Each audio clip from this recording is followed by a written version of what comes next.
This is amazing. Hello, hello, hello. Hello. Melina, it is so good to see you today. I know you're in the middle of moving. I just saw you do a big photo, a big styling shoot the other day on IG. That looked like that It's, was amazing. Who was she? I can't remember her name, but who was she? And the coat she was wearing was fabulous. Oh my God. listen, that job was energy that I didn't know I needed this week. I got to style Mm, Robin Arzon, who is a Peloton instructor. mm, She's incredible. Just her energy, her mm, vibe, the presence she comes with. mm. I was so inspired that day. And her team, the people she has around her, are just as enthusiastic, just as creative. Like it was Wow. really such an amazing day of just like collaboration. And just like I say, like it was the day we were supposed to have, and the people that were Yes. supposed to be there, like everyone came to set Yes. overly prepared, excited, enthusiastic. It Yes. was this like 90s vibe, and Yeah. everyone was into it. Was just the best collaboration, the best energy, just like a fun day on set. And that's always Yeah. my goal, is to have fun on set. When I saw that on your story, I felt like I needed to be there. I was Yes. like, Oh, you it say was, that, and it it's looked so so, it looked just like, it was just like, this is a fun, like, this is it right now. Whatever's going on is beyond the yes. club. It's just like the energy. It was just so there. And what the coat, what was she wearing? That, Listen, I yes. guess last year I was introduced to this designer. The brand is called Tableau Vivant, and it's all made of latex. And so this, Mm, I saw a photo of Tiana Taylor when I was preparing for this job, and she was in uh, a black leather coat, like all uh, black, very like Matrix, cool yes, girl, cool yes, hip hop. And I was like, yes. I need to recreate that. And I searched everywhere for a leather trench. I was like, it's a leather trench. It's a leather trench. Yes, And yes, yes. then I remembered that brand Tableau, and I knew I wanted to see if they had some other pieces available. And when I saw that latex trench coat, I knew Yes, I had to see if it was available. And yes, then yes. when it was, I try to come to set open. I always have my favorites, but at the Right. end of the day, I really want people to feel comfortable and confident Yeah, and like them. So I'll yeah. always show it, but I don't ever want to force it on someone. Right, She right, saw it right. on the rack and she was like, "Ooh, what's that?" And then when we put the look on, it was everyone Yeah, was sold on it. Everyone yeah, across the board was like, "That is the superhero. We love it. yeah, Let's go." yes, yes, Like yes, yes, yes, yes, it yes. kind of like set the tone. And I think after everyone was like, okay, we know how this is gonna go, it was just Yeah, that go. was it. That was I love experiences like that when everything is in total alignment and you're just having so much fun doing what you love. It's just amazing. What could you tell me her name again so I could just make sure audiences know? Yeah, her name is Robin Arzon. She Arzon. with yeah, Peloton. Peloton. Now, what Yeah. is Peloton? The like workout, I say workout bike, it's so much more than that. It started with like a stationary Ah, bike, and right, now there's a treadmill, there's weightlifting classes, and you listen, I just signed up now because of the right, workouts. right, But I right. think you can just join Zoom now, and you don't Uh-huh. necessarily have, if you want the bike exercises, you have to, Mhm. but you can do Right, the body weight kind of exercises. got it. And I mean, she had like 663,000 followers. I'm like, I and think she she's, listen, huge. it's for a reason. She is Right. so motivating and encouraging Yeah, and affirming, yeah. not just in person, but like in Mhm. her actual workouts. Yeah, And yes. It's who it's she is. it's who she is. Yeah. It It's coming just into, being your authentic self is it's such a journey in itself. It's like having to unlearn all the shit that the world told you you needed to be, whether that is how you're supposed to look, identify because of the color of your skin, how you should wear your hair, you know, if you're good enough, if you are worthy, even sometimes, for us to strip that away and get to our authentic self. Tell me, how did you come to being your authentic self? Melina, and is your last name pronounced Kemp? Yes. Yeah, okay, perfect. Melina Kemph. How did you come to being your true authentic self? It's interesting you say that because I feel like I'm coming into that person now. Like you were Mm-hmm. meeting Melina and who she feels like she's always supposed to be and who she's always wanted to be. Mm-hmm. And for me, a huge part of that has been pottery. Like I Mm-hmm. got into pottery and ceramics 2 years ago this summer. Mm-hmm. I needed a hobby. It was the middle of quarantine and COVID, and Mm-hmm. I needed something to do and get out of the house. So I signed up for this more so thinking it would be a supplementary skill to food styling, which I was trying to get into at the time. Mm-hmm. But with pottery, like you have no control. After you've made it, there's just so many points in the process that you have no control over, and you have to like surrender to the process almost. And so Yeah. seeing that in pottery and having to like let go there, I realized I needed to work on that in my own personal life in different ways. So Mm-hmm. it's a new journey. As you said, it's very much been a journey of just unlearning things and being like, I mean, I think a huge part of it was COVID. I work as a fashion stylist. That's my 9 to 5. I love it. I've been doing it for 13 years. And all of a sudden that stopped. Like I didn't have one single job. And so I realized in that I very much put my identity in work. And so not having work, I had to be like, who am I? Like, and deal with things that I have been putting aside for years because it's easier to just work and not deal with things. So I think having to be like, okay, you're not working, so you don't feel like you have an identity. So like, who are you?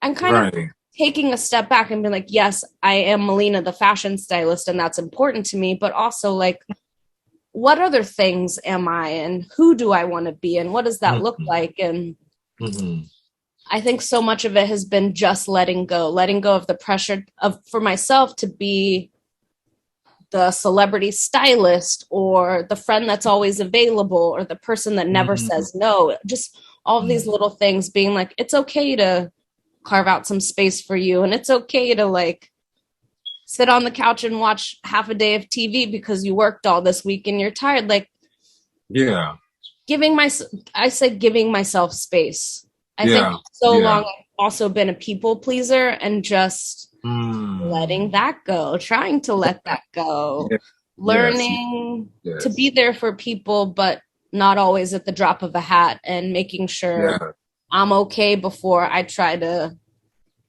help you with whatever. Like, that's right. Yeah. Pottery is definitely the like, well, COVID and pottery, just the let's deal with yourself. Let's be okay with the little nicks and the flaws and the cracks, because those are there too and they probably won't go away. But how do you sit with those things and not let them define you and process through and heal and move on? I think that's also a lot of healing needed to be done, to be like, you're good, and being confident in who I am and what I can do and what I bring to the table outside of just work. Beautiful. Nice. I love that. So what in letting go, it sounds like you had to get to know who you are, who you truly were. And part of that is letting go of the identity of people pleasing, and also the identity that you were working so hard is who you were as an individual. So was there a really big challenge in that letting go? Did you have to lose friends in that process? Did you? Oh, yeah. What was one of the big challenges? Definitely. I think in my people pleasing, I probably don't speak up for myself. I think that's also maybe, it's not also maybe, it's also stems from past trauma of like feeling like I don't have a voice or I can't speak up. Right. And I think in that, like, I did have to learn to speak up for myself, to put boundaries in place with some people, with some relationships, other Mm-hmm. relationships being like, oh, I see you. I Mm-hmm. see how this is. And like, I'm walking away and Yes. it's just, again, kind of like protecting my space, protecting me, but also realizing like, I don't have to be friends with everyone and like, That's right. not have to be friends with everyone, but like some friendships are just for a time. They take up space and then y'all evolve and move on, and being okay with that. And Mm-hmm. I think also like speaking my truth. I think a Mm-hmm. lot, like I said before, like not speaking up, feeling like I didn't have a voice. And like, I think some people are like, wait, where's the Melina that was just like go with the flow and always said yes? And Mm-hmm. I don't feel like I have to explain myself necessarily. Like, if That's you have right. questions, come. Like, Yeah. it's open dialogue, it's an open conversation. But Yeah. I just am like putting me first because I Right. haven't, and putting me first feels awesome. But it also feels awesome because I can give back in a really authentic and healthy way. Beautiful. That's right. Very healthy. I love that. You know, it's so interesting how we silence ourselves from what we really do want and accept the unacceptable and think that that's what life is supposed to be about. And it sounds like in you being able to speak up for yourself and your needs, you're able to move away from what you no longer wanted in order to step into your true authenticity. Part of what was silencing you is what you mentioned, some trauma. And I know we talked about you being adopted. Could you tell us what those experiences were and what some of those traumas were that you had to overcome in your Totally. life? It's Yeah. interesting because I don't, yes, I've obviously that I was adopted and thought about that for a long time. I wanted to go and find my biological family. And that, Mhm. I think, again, in the identity, like it means it's different to me. I was born in the Dominican Republic. I was adopted when I was a month old. And what I know about my biological family is I was the 12th. And Wow. listen, there's probably some kids after me as well. Right. Um, lived in the Dominican Republic till I was 3, and then grew up in Texas. So in Mhm. Texas, there's no one that looks like me. Not no one, but like I Mhm. said this to someone the other day. My graduating class of 1,000 people, there were Mhm. 12 Black kids in that class. So Wow. I was not seeing myself at all. And Right. I would say of those 12, like I was friends with maybe 3. Like I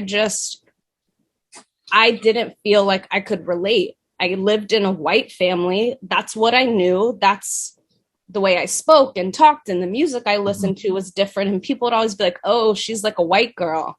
I Mhm. hated that growing up. I think I Mhm. hated it even more now. Mhm. Mhm. Um, I had a teacher one time. This will totally make me cry, but I had a teacher one time, my economics teacher, my senior year, who was reading some email that like was passed around to him, and he was like, okay, I'm going to read each one of these, and as we go around the class, like look around the room and see who fits it. So it's like so many males, so many females, so many Caucasians, so many Latinos, so many African Americans. And he stops and he's like, can you spot the dot? And then for the rest of the semester, like my friends called me the dot, and I had to just like go with it and think it was funny. But like, Oh my God. I was humiliated. Like, I was Right. so embarrassed. And like, that's the last thing I wanted attention from. Right. So, like, that was so hard. And Yeah. again, I just buried myself in high school. It was like clubs or sports or being good at some, like, it was always be the best at whatever you do, because then Right. I was known as the best. And like, that's what I was known for. So I like see how that bleeds into me. I did like putting all my identity in work. And it's interesting. I like posted about that story a couple of like in the middle of George Floyd and all the activism that was going on, because it's like I got so many apologies from my friends, and like I had no idea. And how could you? Like, I didn't want to talk about that because it was just highlighting all the insecurities that 17-year-old me already had and didn't know how to communicate. But Right. it was really interesting, one, to like have that conversation with them again. And I'm like, 17-year-olds, we don't know anything. Like, we're just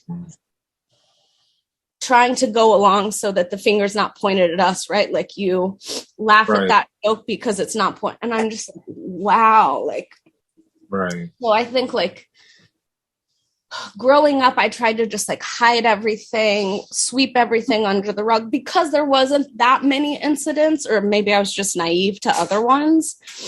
And then college, I feel like high school, having that moment made me just kind of naive and sweep everything else under the rug, kind of until I couldn't. I feel like my last full-time job, I even had some, I don't know, people say things, treat you a certain way, to a point where I was like, yeah, I'm not here anymore. Just like, it's interesting. I think because going back to the adoption, like I just always wanted to just fit in and be. So I just kind of found my way into the world of just fitting in and being, and like being able to get by.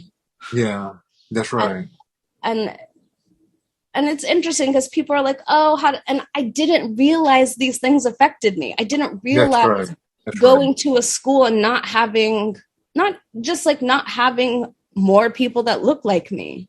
But it makes sense. Like from at the time I was probably 10 years old, I said, oh, I'm going to move to New York. Oh, I'm going to move to New York.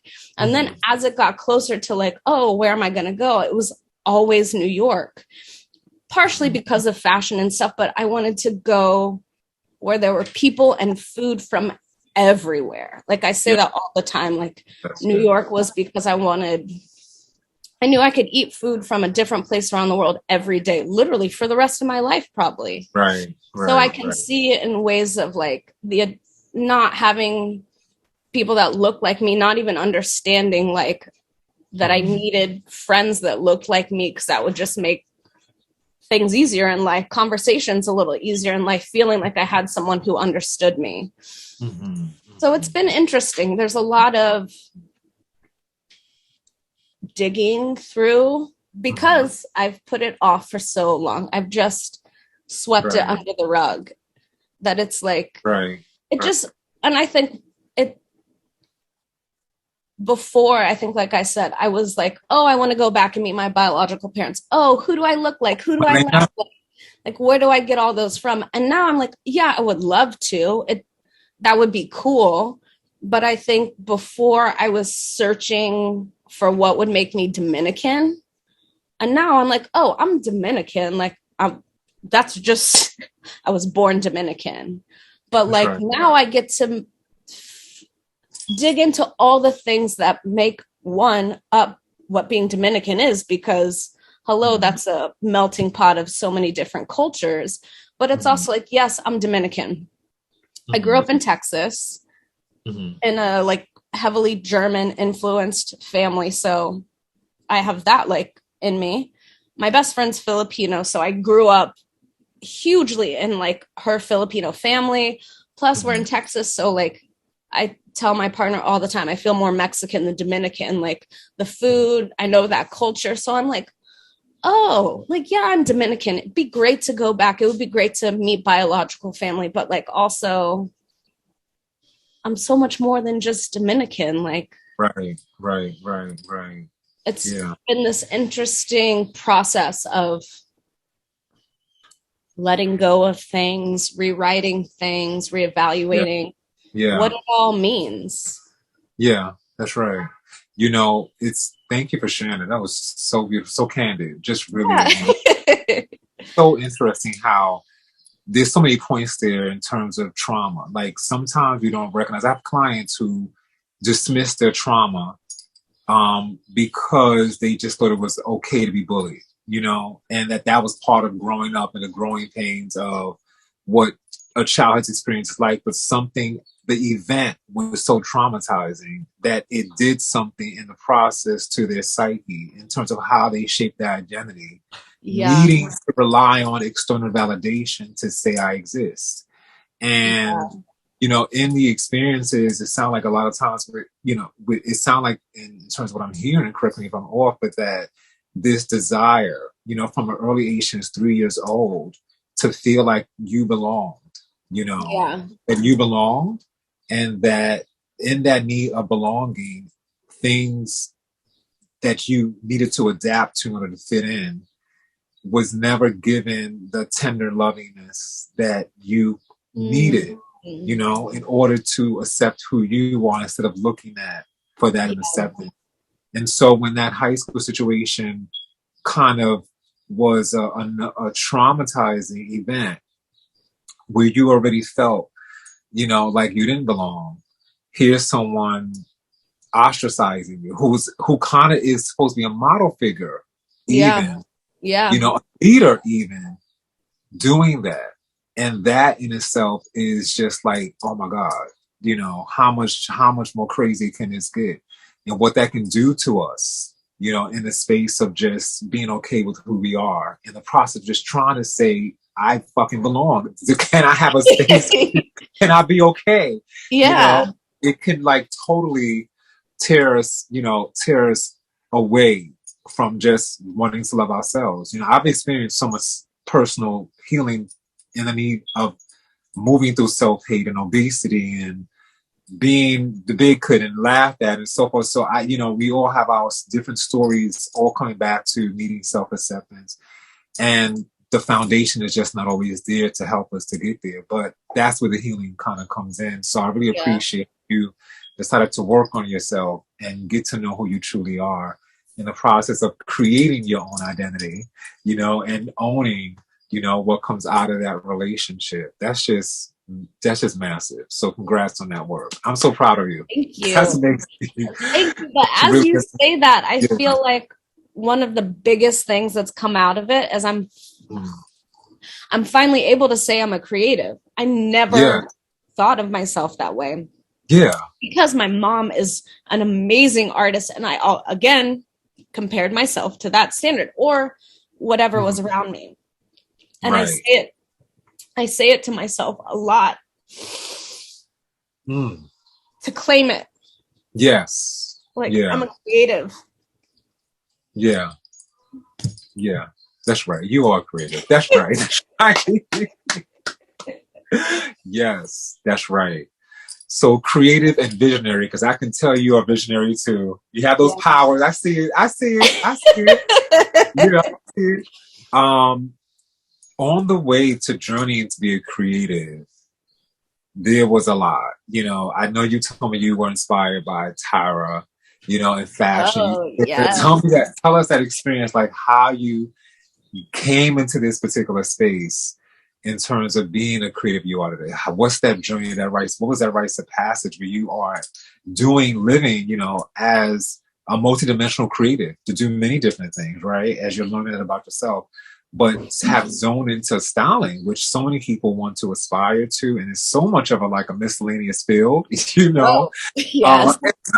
So oh, yes. Tell us the journey, because some people who want to aspire to sit in that space just is like, I have to, it's just like, you're going to give us the treasure, right? The gems. But through your way of finding yourself and being. So please tell us the journey. I love the Tyra story. Start from there. I'm going to start there because it all connects. It goes way back, but it all connects. Yes. I consider myself a writer first. I have been published. I was editor-in-chief of my high school literary magazine, but I've always loved writing. My mother was an English major. Now I think about it, it makes sense that I just dove into it. So I was writing in high school and I thought, I'll do journalism. At the time I've always been very obsessed with food. Like, we're talking late 90s, early 2000s, I was watching the Food Network and obsessed with anything that was on there. So going into college, I was a journalism major and I thought, I'll be a food writer or a food critic. Went to the University of Tennessee. after my first, I loved it, but after my first semester, I was like, Mom, Dad, like, please let me drop out and go to culinary school. And they said, listen, we're not saying no, but like, do this 4-year degree. And if it's still culinary school, we'll send you to culinary school. Okay. So I was still a journalism major. And after I think I was there majored in that for a year and a half. And I was like, this is not me, because I was having to write like news stories and things that I was not interested in and had no interest or passion in writing. Yeah. So I was like, and my mom was like, don't just do this to get a degree. Like, study what you have an interest in. Like, don't rush this. Like, enjoy this time, which I'm thankful for. Yeah. But I kind of looked around, and the closest major that interested me was called retail and consumer science. It's like the closest fashion major, but it's more like on the buying side. So I thought, I'll do that and I'll figure it out. Changed my major, loved it because it was fashion related, but not totally. We are required to do an internship for like a summer. And I knew I was going to do my internship in New York. And the internship director, like our program director, was like, listen, we have a few contacts, but like, this may be up to you to figure it out. And I was like, figure it out. Okay. Cold called, emailed a bunch of people. At the time in high school, when I was watching all of those food shows, I was also watching the E! Network, which back then was very fashion related. Like June Ambrose had a show on there. There were makeup shows. Yeah. So that was like my other world of interest. Yes, yes. So from those things, I like had heard of smaller designers, and I was like, let me email them, because my email will probably land there before it lands at like a Marc Jacobs or someone that was bigger at the time. Right. I ended up getting an internship with this designer named Leela Rose, who at the time I was like, yes, the Texas connection worked, which there was nothing about that. She happened to be from Dallas, and I got an internship. I was on the design team internship or team. And I was like, I don't really know what to do. Like, my major's more on sales, but I was like, I'm here, I'll figure it out. Like, maybe they'll just have me more picking up fabric and stuff. Right. Sales intern left maybe 2 or 3 weeks after I was there. And I was like, hey, listen, if y'all need help, like and they were like, yeah, come and we'll share you. So I was more on the sales team, and had an amazing summer. Like it's a small company too. So we were all doing everything. But at the end of the summer, they were like, keep in touch. And going into my senior year of college, I had an extra semester because I changed so late. And I was like, I cannot, like, I have to get to New York ASAP. Got approved from my professors to take more hours so that I could graduate on time. The second semester of my senior year, one of my classes is a trip to New York to follow some buyers around for a couple of days. So I emailed my resume to the team at Leela and was like, I don't know if y'all are hiring, but I'm also in town this time, would love to meet up with y'all. And they were like, yeah, come through. Like, we want to talk to you. So I ended up getting a job offer while I was on that trip. And I was like, this is amazing. Yeah. I took my last final and I moved to New York 3 days later to start working as a sales assistant. I was like, I don't have to walk. I don't care. Like, I want to get to work. I want to be in New York and I want to start this new life. Yes. I was a sales assistant for a little shy of 2 years. I loved the company I worked for. I was awful at my job. I'm not a salesperson at all. Like I worked retail in college and I hated that too. Like, I'd be like, hi, I'm over here if you need anything. Like, I'm not someone to be in your face and try to sell you what you don't really need. I knew I was not doing great at my job. I ended up getting fired. I knew it was coming, but I was devastated. I was like, oh, I'm not going to be able to stay in New York. I'm going to have to leave. What am I going to do? And I didn't know what I was going to do. I was applying for PR jobs. I was applying for other sales assistant jobs. I was applying for more I guess, the business side of fashion, more of what I thought my major prepared me for. Mm-hmm. But along the, like, in the 2 years, we always hired a stylist for our runway shows. And I thought, that's fun. Like, I don't want to sit at a computer. Like, I want to be doing fun, creative things. Again, I didn't think of myself as a creative. So I thought, I can't do that. Like, Right. not for me. And my friends kept asking me, like, what do you want to do? Money aside, like, if you could. And I was like, I think I want to try styling. Mm. And I had a handful of friends that were like, then you're a stylist. Start saying it. Like, Yeah. what do you need to do? Yeah. Send your resume to agencies. And I was like, oh. And I had an amazing, amazing friend who was like, you need to do a test shoot. I was like, I don't know what that means. And he explained, like, you need to do a photo shoot so you have images, and people came alongside and were like, we're going to help you do this. And I did some test shoots and sent my resume to some agencies. And that photographer, his name's Eric Anderson. He is still one of my best friends today. Got me my first paid job styling a lookbook, and we still get to work together today. Like, I always say I fell into styling, and I didn't really. I put myself out there and put myself in a position, but I kept saying, I'll do this until I have to get a real job.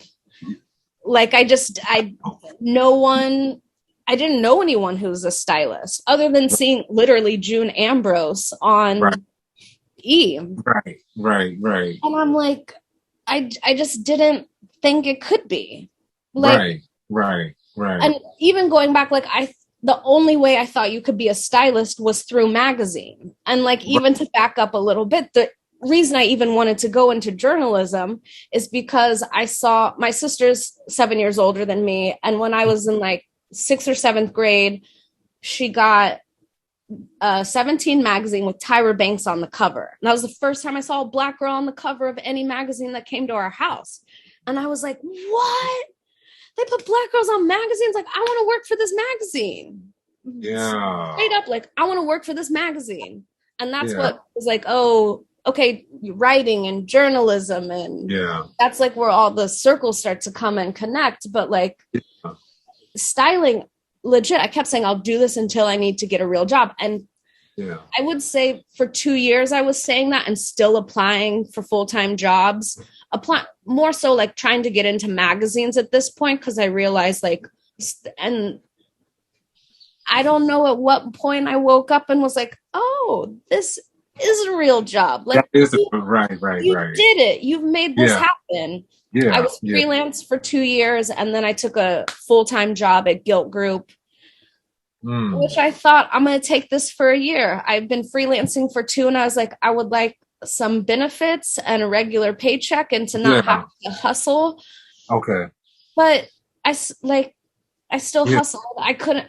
When I first went on full time, I worked the night shift, so I would still freelance during the day. I just had like someone's buzzing, totally different energy, like to move and go and do and not stop. And I was excited. I think I also felt like I had a lot to prove because I was stepping into styling later, and I was an assistant, and I was like, no, I need to be. I'm very ambitious with a lot of drive. You say vision, which it is. Yes. And you're a Virgo, right? So I'm a Virgo through and through. Through and through, right? So we'll talk more about that. But let me just back up. You just gave us like the treasure that we've all been searching for, right? And like in so many ways. So one, the inspiration that was in your heart was to be something that I think could be bigger than life, which Tyra set that for you in a way where you can see how someone, just the identity, the image, breaking barriers, and how it impacted your life. That's kind of how you want to show up in the world, right? Yeah. And so even through the trauma, you were still, reaching to do things that was extremely impactful and how it could touch other people's lives. So then what ultimately happened through your firing is a lot of things at Layla Rose, did they give you access to contacts and networking? Is that how Absolutely. so you met a lot of people while at Layla Rose? So to me, there is always a lesson in everything, even when we have to be fired. Because I've been, like, let me tell you, I know serious how I'm a Taurian risings, which is so much like how I show up. I'm also very stubborn. So the universe will give me a sign, right, that it's time. The only way I knew how to move on from any job that was over with was by firing. Yes. Yes. That was the only way I would get out of my own way, was when the universe is like, get the hell out of here. You know I'm you gonna get you don't. out. Yes. So I got fired so many times. I mean, it was crazy. But anyhow, so the universe stepped in and was like, Melina, there's a bigger vision for you. We're going to answer that. You don't have to stay in this place with misery. Where you're not happy, so to speak. So you're not miserable. Where you're not entirely happy. And even though you like the people, like the environment, what you're doing in terms of your purpose is not who you are, right? So you moved on and you asked questions, which is so important for all people to do. Ask questions. Have a supportive network that is like, yo, let's help you find out what that is. And many times people get lost because they don't ask for help. And they also don't have a lot of supportive people who are willing to help them through the process. And sometimes you have to remain open, most times open, but also be willing to receive.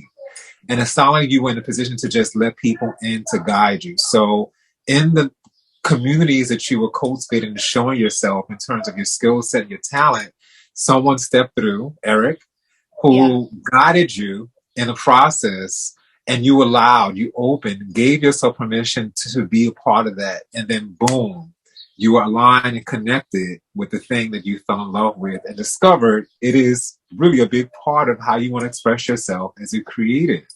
And that's the magic. That's so much of the magic that happens without us having to try to figure shit out.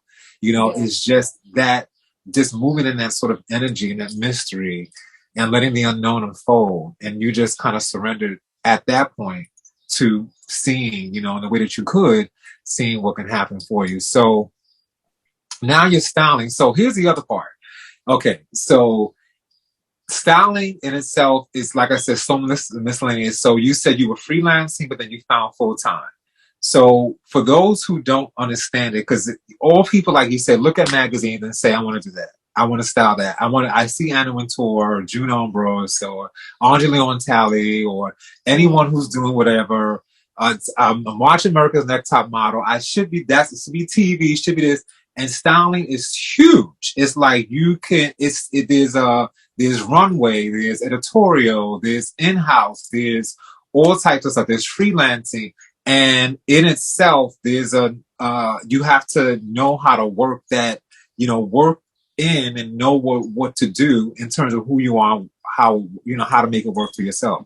So you freelance. So explain to us what freelance means, and then explain to us what full-time is and how that process works. What's the difference and how that works? Go ahead.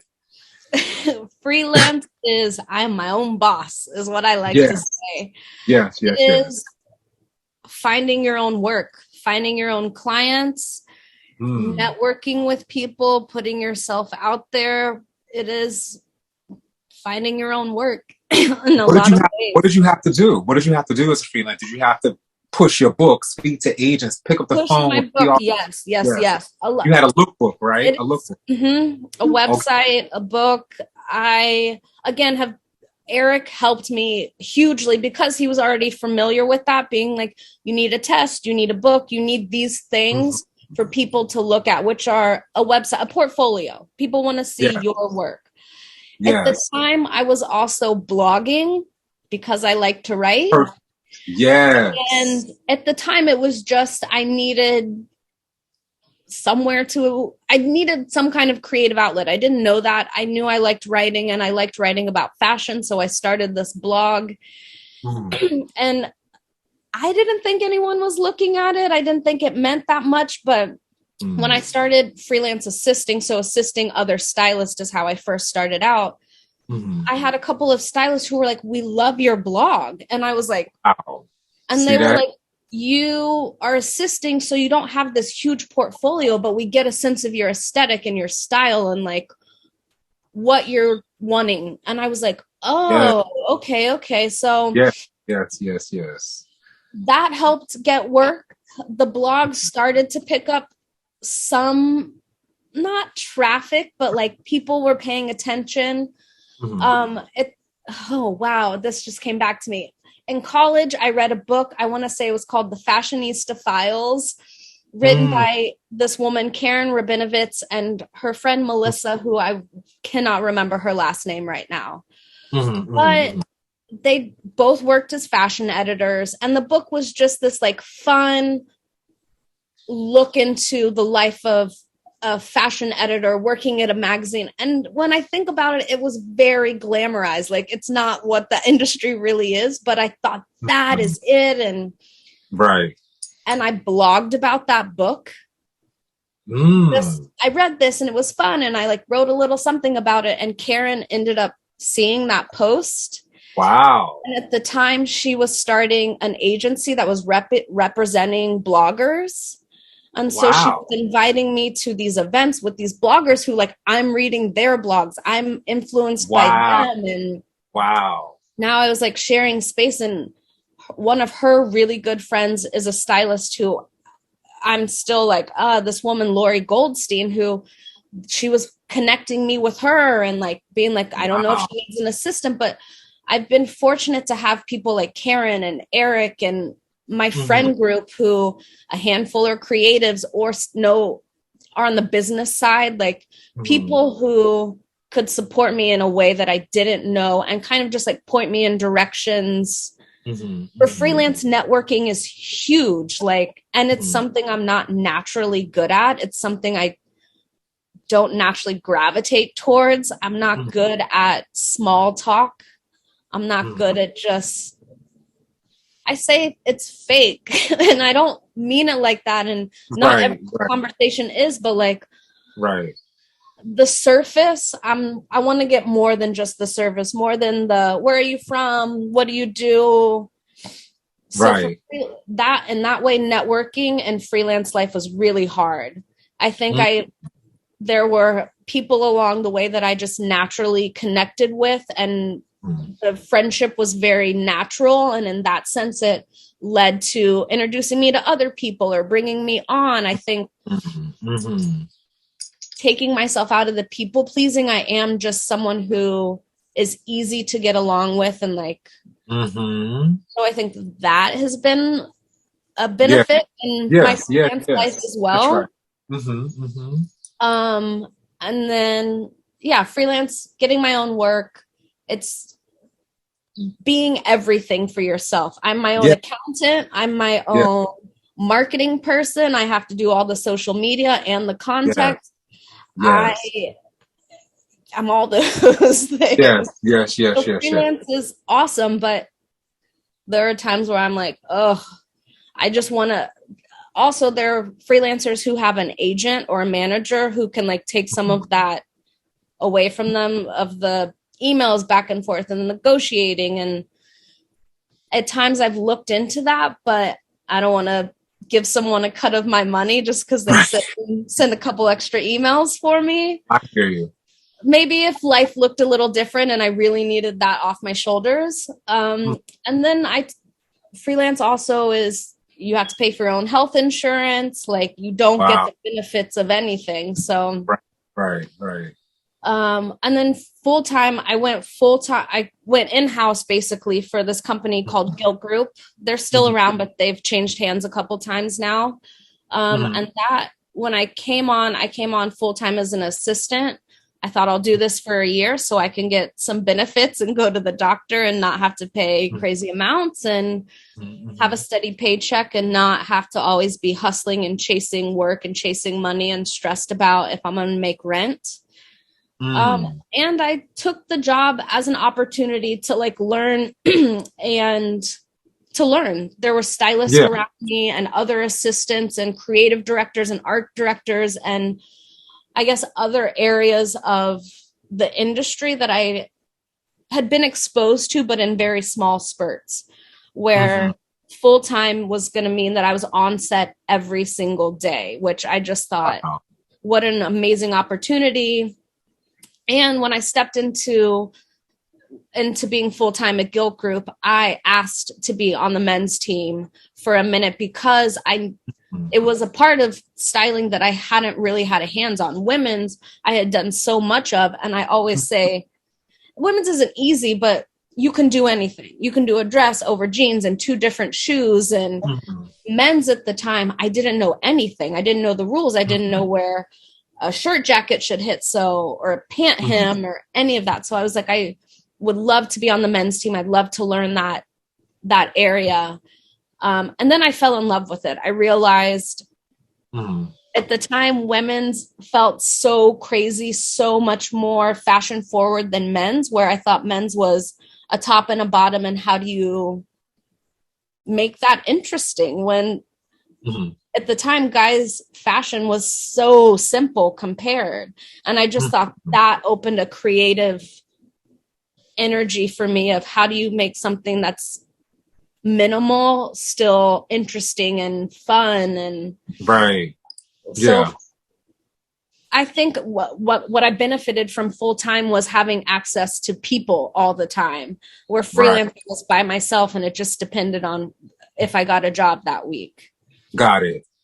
Thank you for taking me that. Wow, that was just rubies and diamonds. So okay, so I want to get this. So freelancing. So, and it sounds like you're freelancing now. Is that right? I am. Okay, I got it. Okay, so you went from full time, but you're freelancing, also expanding right now into different areas of your vision as a creative. So, okay, so when you initially freelanced, there was a lot of hustle, and you played it on your strengths. You, even though you're not a big network or playing, kissing butt or all that kind of stuff, you knew the strength of likability, relatability. People, know they can work with you. All the beautiful things that will want to bring you into their space. So it's something you played up on your strengths that way. And it landed into a variety of different things. Plus, one of the biggest things that I think that so many people need to hear is have something else going on as an expression and can communicate really who you are authentically, right? So that was for you, that was that blog. And that blog, you never know who's watching. When I'm on Instagram, a day doesn't go by when somebody sends me a message telling me thank you for what you did, what you said today. Thank you, or someone who may be interested in being a client, or just having conversations to inspire, because it goes on, it leads to me speaking in places. When you have other ways to communicate who you are and let people in on your world, it allows people to really get to know you, in ways that they would know you. So it deepens more connection. So that was huge. That's a huge, huge gem. And to give people that insight. So with the Gilt Group, what is the Gilt Group, and how does that work? Is this, how does that work in terms of coming into being a stylist? Do they have people that they say, okay, I want you to style this person, or this person signed to us and do that? So how does that work in terms of full time? What is the Gilt Group? Gilt Group is an online retailer. They started as flash sales, so it would be like a 3-day sale that would start at noon on like a Monday and then run for 3 days. So styling there was more so styling for a brand. You'd walk on set, and today you would have Brooks Brothers and D Squared and whatever else. So it was more so styling brands.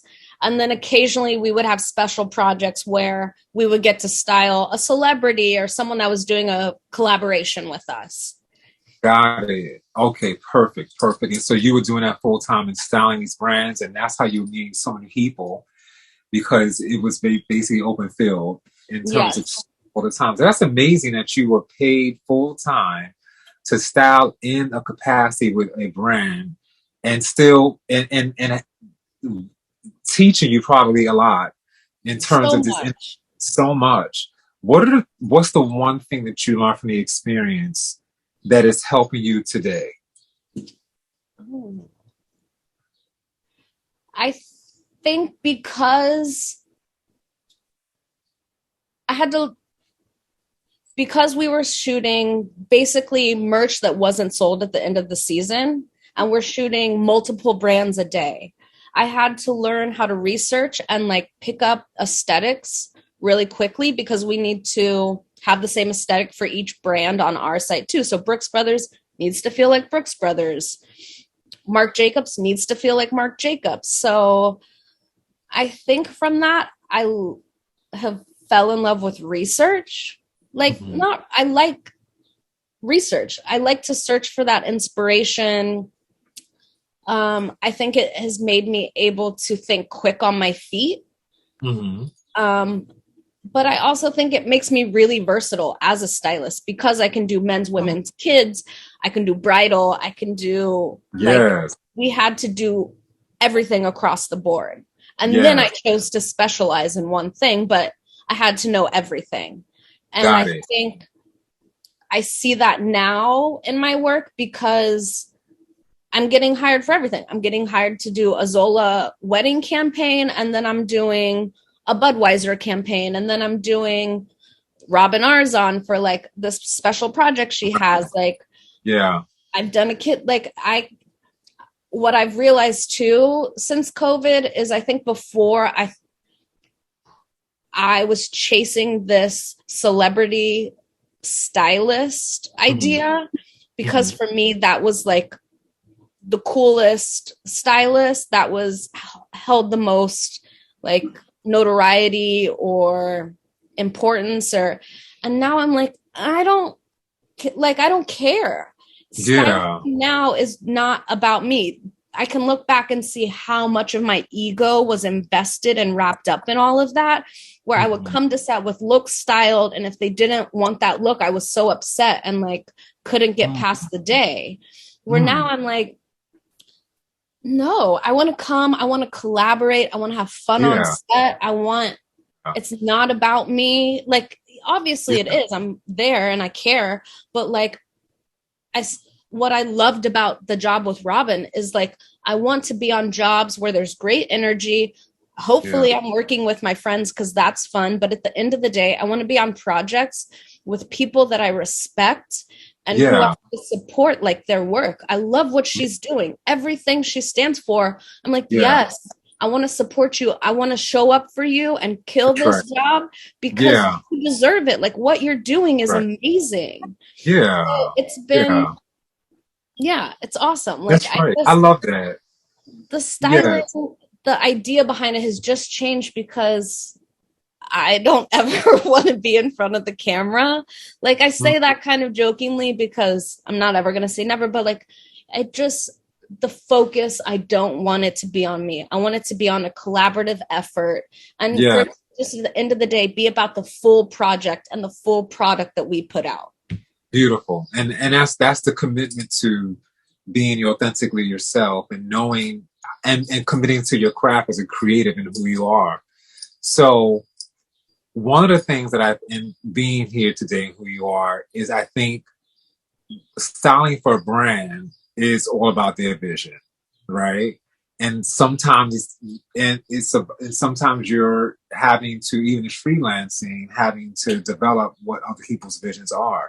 So COVID happens, and it sounds like with the full-time job, did that stop as a result of COVID? I know you told me before you're working with some people because you wanted, like, you guys as friends wanted to like do your own thing. And while I was at Gilt Group, I was on the men's team. The men's team was just smaller than women's. Men's business is smaller than women's.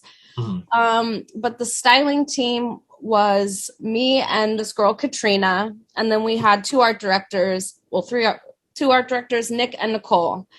And Katrina and Nicole and I just developed this really special bond. Like, we're inverse of each other. They're both Taurus. I'm a Virgo. So just, we understand each other without really having to talk ever. But it was just our creative energy. I've never collaborated with people like that before. Right. And the three of us just thought, like, we're having so much fun doing this. And we thought, let's just start an Instagram to like have some place to put our work. It was just that. Aside from us loving to create, it's called Girls Who Dress Boys. And it kind of really, it was just a place for us to put things. And then we started getting booked freelance from it. Even though we were full-time, people were like, hey, we have this job. And it just kind of spiraled into, we still don't know what it is today. We don't kind of put a label on it, but it like snowballed into Girls Who Dress Boys. And it's just, yeah, it's been an amazing collaboration. In Girls Who Dress Boys, we got a lot of exposure. We got a lot of other freelance work. I think also from Gilt Group. But the beautiful part is we had full-time everyone in all the positions, but we also brought in freelancers. So we'd bring in a freelance stylist every once in a while. We'd bring in freelance photographers who then would bring us on to their projects outside. Mm-hmm. So I think 2017, Nicole left after a buyout that happened. And at the Gilt Group. She left Gilt Group. Yeah, she left Gilt Group because of a buyout. Mm-hmm. And then Katrina and I were just all of us so busy with freelance from people we'd met at Gilt Group and then mutual stylists that we knew and along the way. Mm-hmm. I was having so much fun freelancing and things were just snowballing and picking up. And Katrina and I had both gotten an offer for a Nike campaign that was basically a 2-week job. And I am all things NBA obsessed. And it was a Nike NBA partnership. And I was just like, this is a dream. Yes. We took the job. And after we came back, I was like, I can't be in these 4 walls anymore. Like, this isn't creative anymore. This is limiting. It was I just felt like I had reached the ceiling and the creativity that was once there wasn't there anymore. And I wanted more for myself. So Katrina and I both put in our 2 weeks within a week of each other. Wow. And Nicole, I guess, left in like June or July of 2017. And we left in October of 2017. So we've both been freelance. All of us have been freelance since then. Wow. For about 5 years. That's amazing. That's amazing. That's incredible. I love that. How you took ownership over your vision for your life. That's phenomenal. And now we're here where it really is, you've done the work for other people and you've understood how to tailor to their vision. And now you're creating your own. Now you're designing your own vision, which includes what I feel like a return to writing. Oh my God, that's exciting, right? A return, which is lovely. Yes. And then you have the pottery, which is huge. You were speaking to someone who does Jillian in the New York Times, who saw your pottery and was like, "You have your pottery in." So it's just like, this is fucking amazing. Like, you have no idea. Everything feels like it's all coming back. It's all coming back, but I'm also open to it. I'm inviting it in and I'm embracing it. I don't want to pretend like a magic wand happened and these things just fell into my lap. Like, I know that I've had to like start to think about this because I know that I do put myself out there. Like but I don't think of it in that way. Like, I started pottery 2 years ago and this woman, Jillian, saw it. We have a mutual connection that kind of that introduced us on Instagram. And she was like, your stuff's great. I'd love to use it for a cookbook. And I was like, it has cracks and chips. And she's like, no, that's why I love it. And I think even her being like, no, that's why I love it, made me be like, okay, it doesn't have to be perfect. I'm never going to have IKEA quality because that's a machine. Like, it's okay for that handmade touch. That's actually what people like. I'm drinking out of a mug that has a broken handle. That's beautiful. I've had to be like, that's okay. Like the brokenness, the flaws, like I need to embrace that probably because I haven't before. Yeah. Thank you. Like, embracing that, being like, they're beautiful. They're perfect. Like, yes. And she has seen me and asked questions and realized that like she's a food and prop and wardrobe set. Jillian is the reason I say I'm just a creative because she's just a stylist. Like there's no Mm. food, there's no props, there's no, it's just stylist. What you Yes. need, I can do Yes. it. So Yes. it's Yes. been her like conversations with her, and then she's been amazing at being like, oh, you said you were interested in food and prop styling. I have this job, do you want to come assist me on it? And she's done that Wow. for me twice. That has Wow. been two projects that like are with dream people, like again, the people where I'm like, I want to support that person because I believe in everything they're saying. Yes. Yes. It's Yes. she's also just been like, oh, you like the food industry, come meet my Yeah. friends. So I'm like Yes. meeting her friends at the New York Times and photographers who are like, just put some food styling on your website so I can start booking you for jobs. Like, Come on. where Wow. before I've had people be like, if you're not going to just focus on food, then I'm not going to introduce you. And Wow. I've said this to you before, like, why would we ever tell a creative or anyone like pick one lane and stay in it? Come on. That's Like, right. You're not supposed to. That's right. I'm like, That's, no. So yes. it's been amazing where people are challenging me to write again, and people are like, oh, you're interested in food, like let's do this, and props, come on, and let's bring your pottery, and hey, Right. maybe it's going to be on TV. So it's awesome. I feel this new energy of just this new energy because I can do whatever I want. Today I want to do Yes. pottery, cool. Tomorrow I want to do fashion, that's fun. It's Yes. just That's right. That's this right. openness to not limit myself has really That's right. That's opened right. me up to all the parts of me. Yes. That's beautiful. I love, oh my God. I love that. I love that.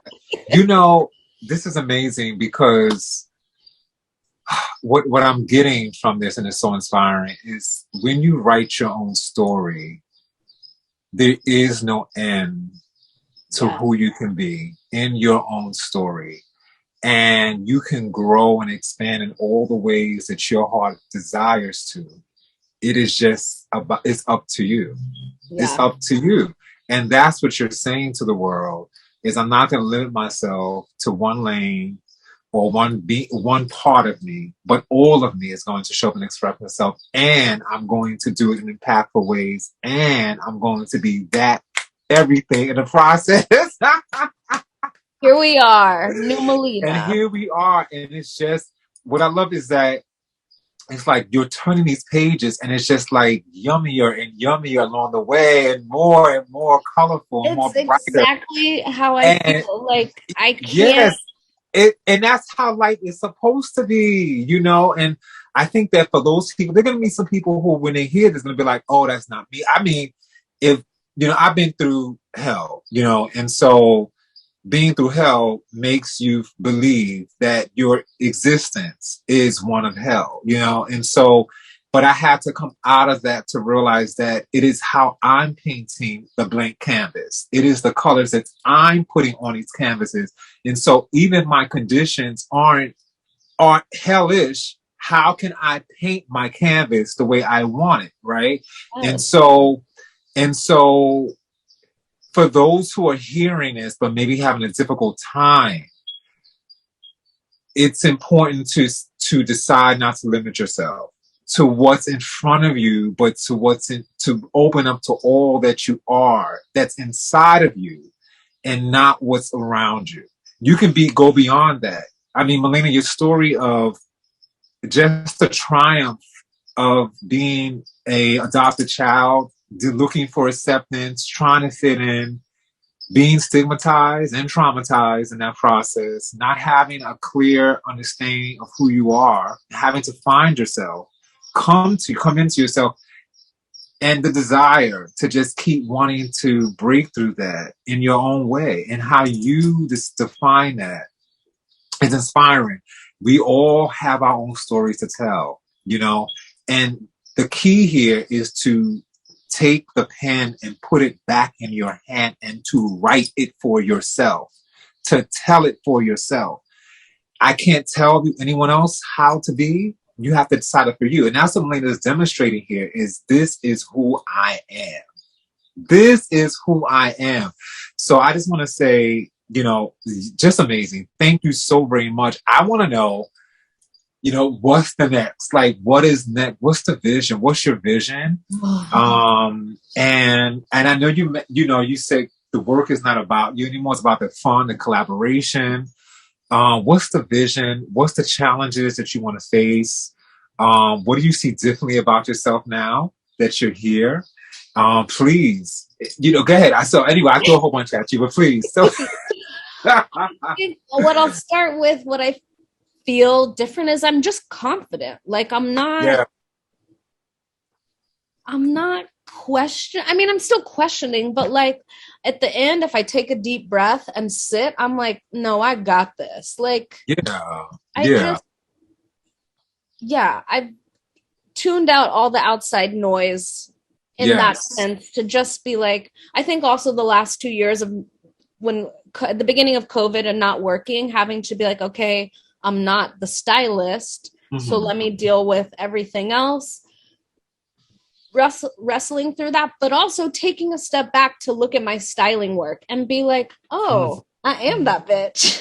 Yeah.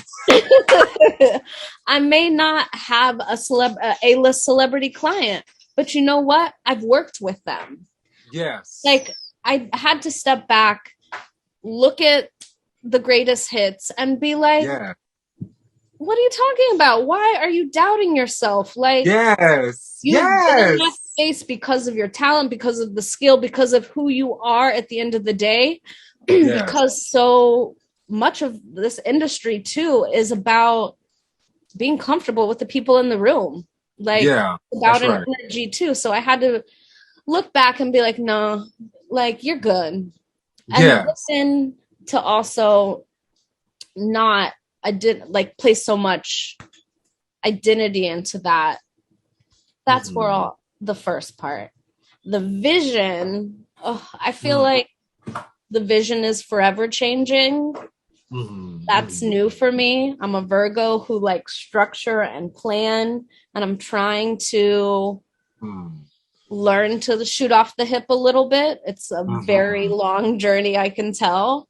Right. But like long-term vision, I would love to have a complex, I'll say, where I have a photo studio and a pottery studio and space for all the things that I'm interested in.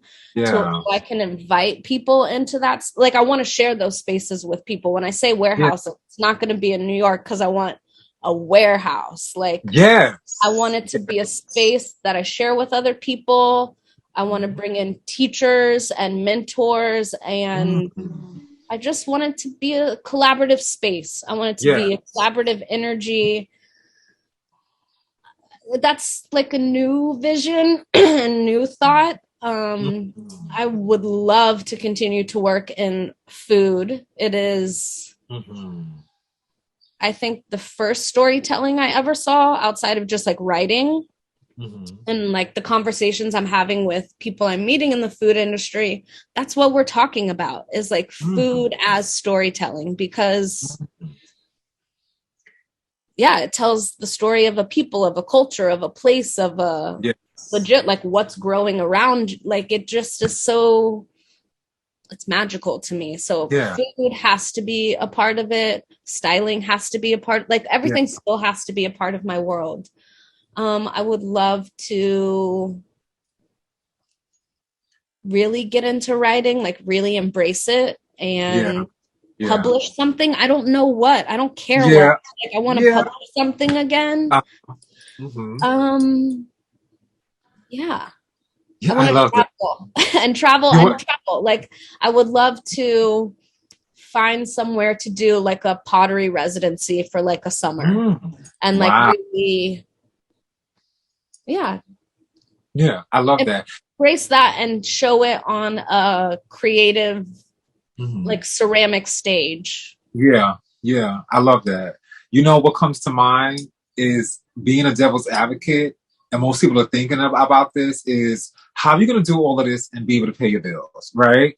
And I feel like, first of all, in terms of understanding the circulation of money, everybody has a relationship with money, and money is important to know how to secure a bag as a creative.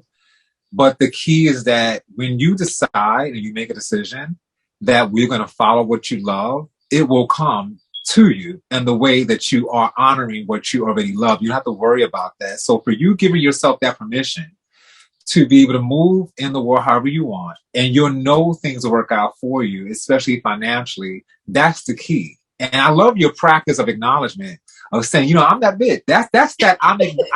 These are, look, these are my receipts. I'm acknowledging myself, because we all don't always acknowledge ourselves. We forget all that we have done, and we just lose sight of that because we're trying to get somewhere else and we're trying to be somebody else and all this other kind of stuff. But look at what you did and Like, acknowledge who you are. And that practice in itself will help you to blossom even bigger, because you're honoring all that, you know, all that you have created for your life already. That's laid in the foundation. Say more of this, but you have to acknowledge that.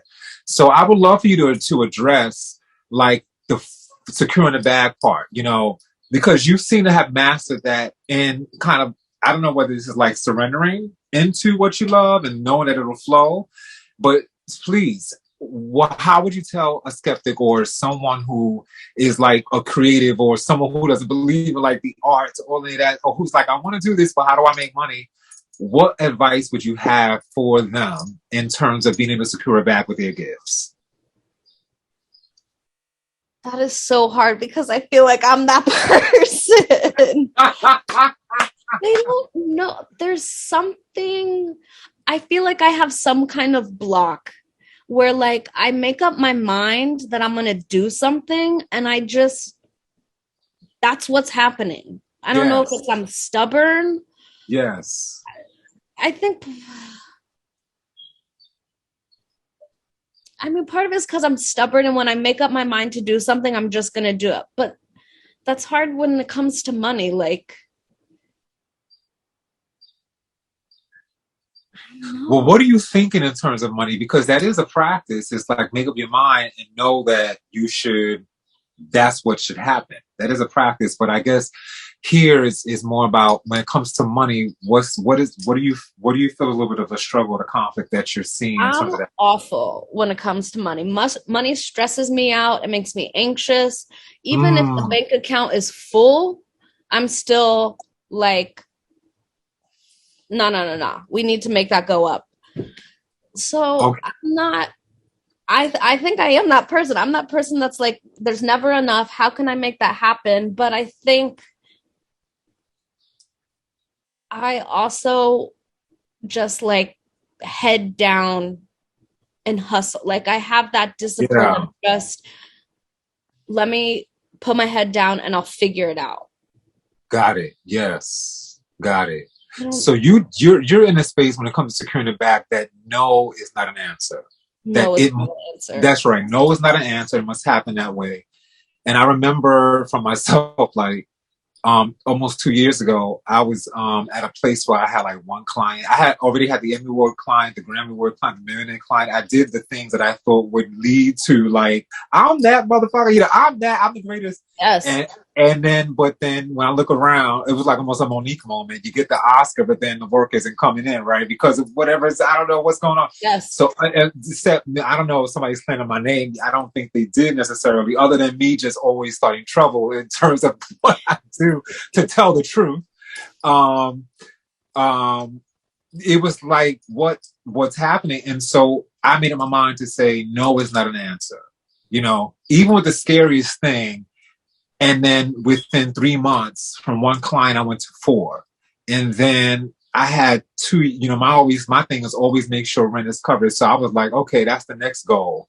You know, had 2 years of rent put away, you know, then it was 3. So it's just like, I feel you on that. Like, and even if you feel in the space of nothing is ever enough, sometimes we sit in that. I'm looking at that, but I want more. The healthy part of that is to say no, not to accept no as an answer in terms of what your vision is for your life. And while we can, you know, in terms of even some of the things like, because we do want to celebrate enoughness, you know, this is enough, enjoy life. We have to kind of do that. But never allowing no to be an answer for you but to keep pushing for the yes and saying what you want over rules, over programs the doubt, over programs, and moves us away from the what ifs and the probabilities of failure, whatever that can be, because the only thing I'm saying to myself is yes. And so, in terms of securing the bag, I hear that comes out mostly, in terms of how you move through that process, even though you're still concerned with, I want more, I need more, I'm not sure if that's enough, I want to do this, I want to do that. And I totally get that, which we will talk about more when we do our separate, because I get that, but and sometimes that drive is so important to say more and more. So I hear the healthiness, the healthy part of that. So ancestors, how are you honoring your ancestors today? I think the first is working with clay. I've said before, it feels like something I did in a past life. Yeah. It just, and like growing up, we always had Dominican pottery, either in our kitchen or on the shelves or something. I have some that I stole from my mother. And like, really, that feels like a connection of deep ancestral roots, like taking it back to Africa roots. Yeah. Where even working with red clay to me feels totally different than when I work with like white stoneware or brown stoneware. Like it really feels like ancestral skills that have just been passed down. Yeah. Food, I think, is another way. I didn't grow up in a Dominican house, so Dominican food is very foreign to me. My partner is Dominican.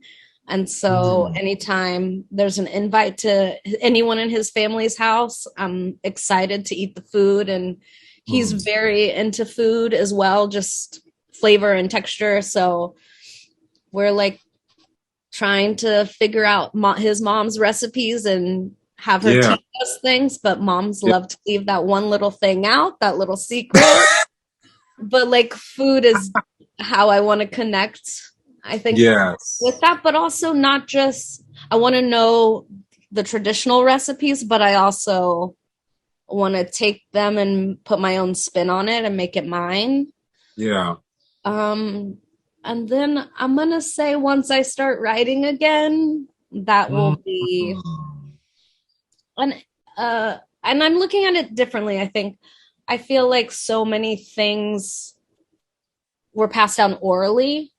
Like there's maybe not a lot of written record, and I want to like quantify things, whether it's about my ancestors or not. But I just think written form is so important. It like captures something. Yeah. So I know that whatever I write will honor in that way. Yeah. It's also a legacy. Yes. Yeah. It's a big part of our legacy to have our history and what we tell in our stories be read by others, to know who we are. Yes. So yeah, that's right. And I think even just some of the like creative things I want to do for myself, the projects I want to do, like are about showing us. Like one of the projects I'm dreaming of, and like I guess for me it just has to be like all the right people. But and I guess now you see so much of like celebrating women's natural hair, and like we wear it this way and that way, but I'm like, let's do that for men. Like let's do a fashion story that celebrates men and their natural hair and how they wear it, whether they're shaving their head or they have a flat top or they have a picked out afro or cornrows or facial hair. Like I want to celebrate that in a way, in the same way we do women, and like show them in a suit and in like rich silk and linen and like beautiful fabrics. So I can see like even creative ideas like that and like my storytelling, there's touches. Yeah. And breaking those barriers too.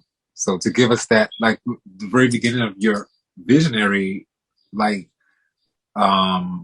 activation, was I'm a visionary in terms of I want to make impact, and what I'm seeing has impacted me because you have it in you to do that. And so that's powerful. That's so beautiful. So as we're wrapping here, we're going to ask some really cute questions. Okay. So favorite candy or potato chip or snack when you were a child? What's your favorite candy or potato chip snack when you were a child? It's called a whatchamacallit. It's a chocolate bar, like chocolate chip Uh-huh. cake bar. And Uh-huh. at first I was like, oh, I don't know.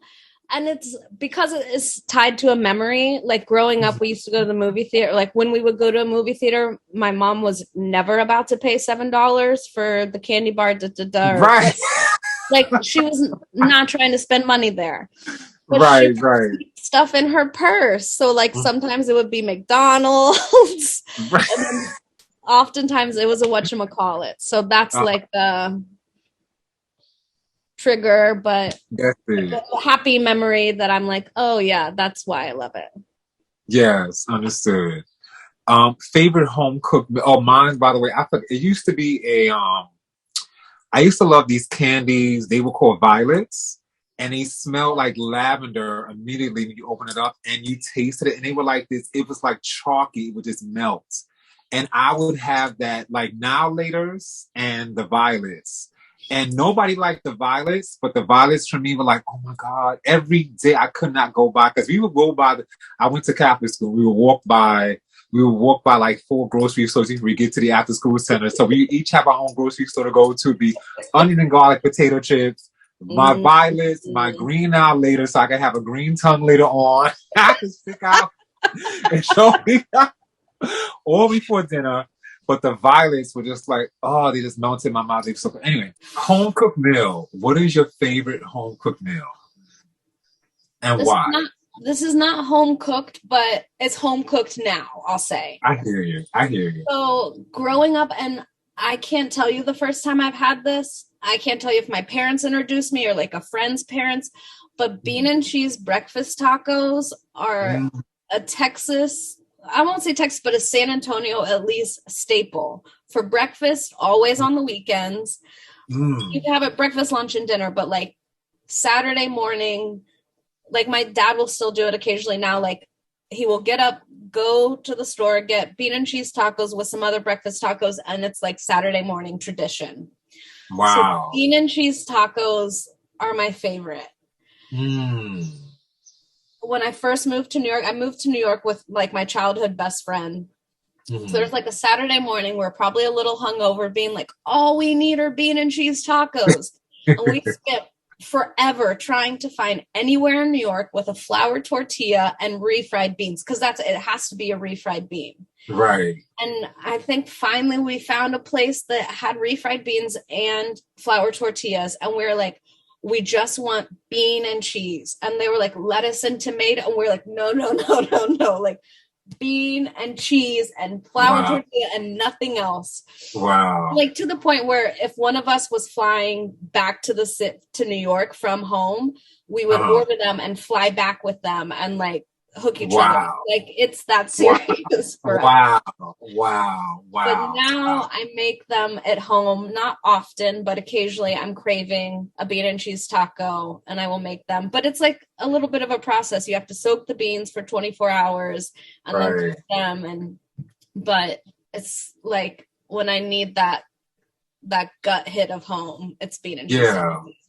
Nice. Nice. Is there any one ingredient in that particular meal that you will relate to in terms of life? Like how important that ingredient is in the meal and how that we have to have that similar kind of the way it shows up in the meal, we have to have in life in some kind of way. Is there something that you can relate in terms of the meal to life in some sort of way?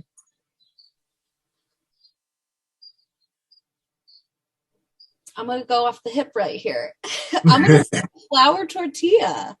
I mean, I Yeah. wanted to do refried bean, but I think the flour tortilla, like, it's versatile. Mm.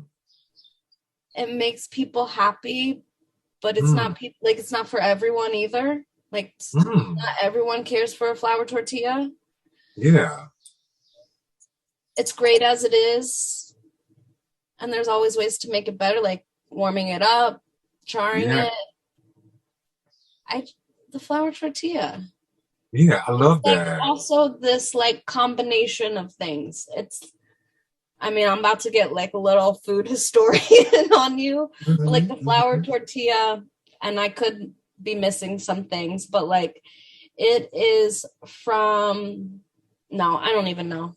I want to Okay. say like it's not totally Mexican. It's like this Mm. combination of Mexican culture and I want to say maybe Arabic, but I don't want to like state that, but I Uh, just think there's some versatility in it and it's a yeah. combination of things.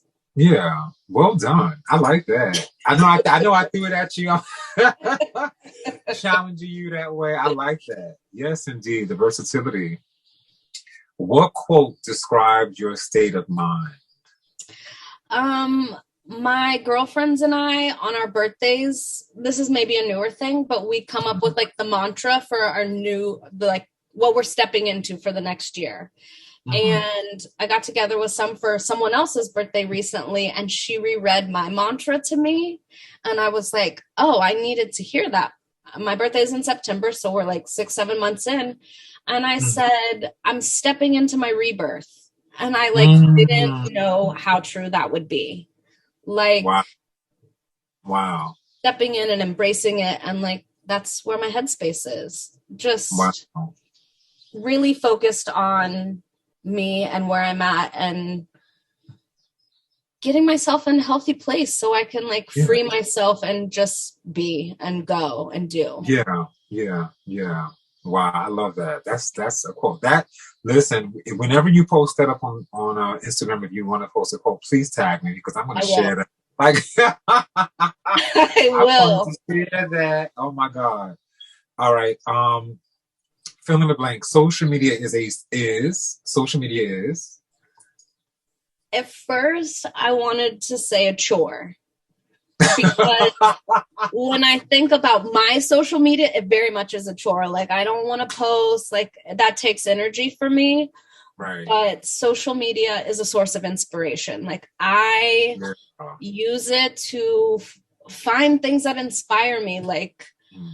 I'm on stories all the time looking for new thought, idea, expression. Like, I Yeah. just, it can be a lot of things, but at the end of the day, like, I really seek it as a source of inspiration. I just think what people can do and come up with, like, how can I not think that, like, to oftentimes Instagram is the first, unfortunately, Instagram's the first place I go when I'm like, ooh, I need to like get the energy flowing and like see some things that like trigger and start Yeah. the Yeah. brain. Yeah. Like, yeah, Yeah. I love Nice. it. It's, Yeah. I Yeah.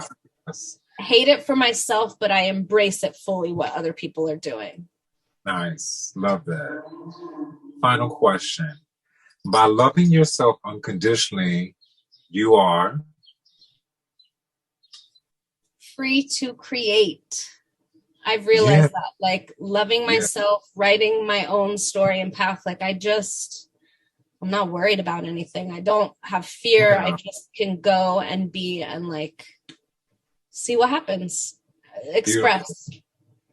Beautiful. Well, Melina, what an amazing. Oh my God. Thank you. And first of all, yeah, and I wanted to say this is my first YouTube podcast. However it shows up, this is the first. So thank you Thank for help. you. This is just, oh my God, such a dream come true. I'm so happy. And just so happy for you, just happy in terms of this experience. This is just so uplifting and inspiring. Everything that I ever dreamed of, really, you helped me and Oh, have it's this. amazing. Speaking with you has been so Oh, encouraging and affirming and motivating and like oh. it's all the things. Oh, awesome. Thank you. Melina, where can people find you on, please give us all your information. Well, all My the stuff, public stuff that we need to. my Instagram is melina.kemph, melina.kemph. There's also Girls Who Dress Boys. It's one word. And Honey Lane Studios. Yeah. It's pottery. And then, yeah, that's where you can find me. Beautiful. Melina, Thank you again. And you create Thank an amazing you. week. We will speak soon. Speak soon.